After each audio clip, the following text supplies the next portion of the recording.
de la reine d'Angleterre, c'est-à-dire la reine actuelle, Élisabeth. Le mari de son ancêtre qu'on appelait la reine Victoria, étaient tous des maçons, des francs-maçons. Et ce sont des francs-maçons qui ont été à l'origine du projet colonial de la Grande-Bretagne et de l'Angleterre. Et les gens qui ont lancé aussi le colonialisme, parce qu'à partir du moment où la traite négrière ne pouvait plus se poursuivre en toute sérénité, mais qu'il y avait des révoltes de Saint-Domingue, des révoltes des Noirs partout, ce que j'appelle le processus insurrectionnel de la Caraïbe et des Amériques, à ce moment-là, ils ont dit, au lieu d'aller si loin chercher des nègres et prendre le risque de voir des blancs égorgés par des nègres totalement ivres de vengeance, il faut rester en Afrique. Et en restant en Afrique, on va créer ce qu'on appelle maintenant des protectorats. Et dans ces protectorats, on va faire du travail forcé. Et la meilleure façon de faire le travail forcé, c'est de polier les Noirs de leur terre. Les Noirs étant des agriculteurs, ils étaient obligés maintenant de venir travailler pour manger. Et c'est là où on va leur dire, vous n'allez plus produire ce qui vous permet de manger. C'est-à-dire du mil, du manioc, du sorgho, etc. Vous allez produire maintenant du coton, du café, du cacao, du tabac, parce que toute votre production doit être destinée au marché extérieur, c'est-à-dire au marché de l'Angleterre. Donc ceux qui ont fait ça, c'était des francs-maçons. Ils s'appelaient Granville Sharp, ils s'appelaient Wilberforce, et d'autres dont je vais parler en détail. Et ce sont ceux-là qu'on appelle les abolitionnistes anglais ou écossais. Donc c'est la franc-maçon qui est la franc-maçonnerie anglaise du rite écossais qui est à l'origine de la colonisation et du travail forcé. C'est à ce moment-là que les Français vont maintenant prendre le train en marche. Et les Français vont faire la même chose. Mais cette fois-ci, vous aurez le nom de Victor Schœlcher. Et Victor Schœlcher, c'était un franc-maçon, et non seulement un franc-maçon, mais il gérait lui-même des colonies pour le compte de ses parents. Et ce n'est pas un homme qui a voulu le bien des Noirs, parce qu'il n'a pas un seul kilomètre carré où on ne trouve pas de lycée Victor Schœlcher. Tout ça aux Antilles. Victor Schœlcher était un franc-maçon qui a fait la colonisation, c'est-à-dire la substitution du travail forcé à la traite négrière. Il a fait ça pour des questions de rentabilité économique. Il ne l'a pas fait pour des raisons philosophiques et humanitaires, contrairement à beaucoup d'Africains, ce que les Africains pensent. C'est pour ça que j'ai parlé aux Caraïbes, en Guadeloupe, lorsque j'ai fait ma conférence en Guadeloupe, de déscholchérisation des esprits. J'ai dit, j'étais venu pour déchouquer Schœlcher et pour déscholchériser les esprits des nègres. Donc, cette histoire doit être connue des Africains.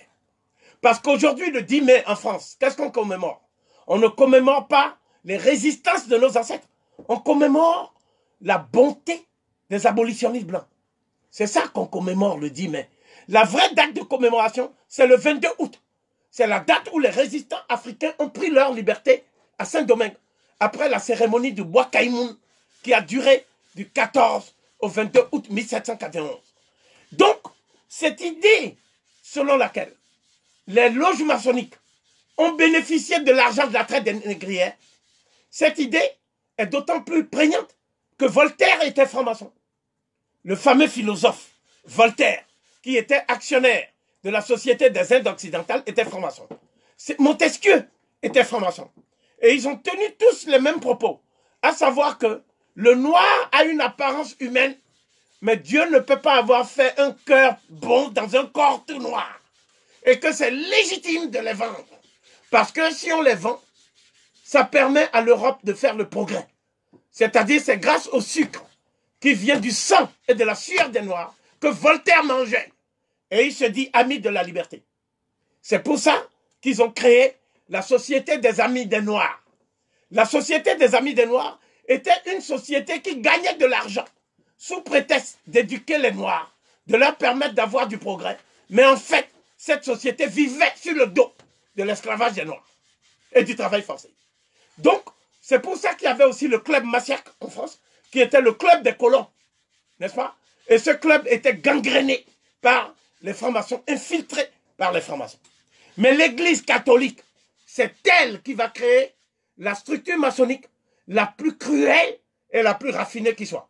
Ça s'appelle la loge P2. La loge P2 du Vatican, c'est la loge maçonnique qui manipule l'Opus Dei. N'est-ce pas? L'Opus Dei a été créé par un Espagnol colonialiste et nostalgique qui a dit qu'il ne faut pas donner la liberté aux Noirs. Parce que le jour où on donnera la liberté aux Noirs, ce sera la fin de la race blanche. Et c'est un tel homme qui est à l'origine de ce que j'appelle l'Opus Dei, l'œuvre de Dieu, qui est une société secrète, qui a infiltré l'Afrique aujourd'hui, et dont certains membres sont les cardinaux africains les plus importants de la curie romaine, comme le cardinal Arinze, et comme Monseigneur Monsengo, ou d'autres qui sont aujourd'hui ceux qui préparent ce que j'appellerais la recolonisation spirituelle de l'Afrique noire. Donc, la loge P2 s'est caractérisée ces dernières années par un certain nombre de crimes spectaculaires. La loge P2 est à l'origine de l'élimination du pape Jean-Paul Ier. Dès lors que le pape Jean-Paul Ier a dit qu'il allait diligenter des enquêtes sur les activités du cardinal Marcinkus, qui lui s'occupait en fait de la Banque du Vatican. Et on a vu au terme de ces enquêtes que la Banque du Vatican recyclait l'argent de la drogue, recyclait l'argent du trafic des médicaments, recyclait l'argent du trafic des armes, alors même qu'on dit aux gens que le Vatican est au service d'un Dieu d'amour. Et c'est à partir de là qu'on a mis en évidence les liens entre la loge P2 et le cartel de Medellín. Le cartel de Medellín, c'est ceux qui vendaient la drogue en Colombie avec Pablo Escobar.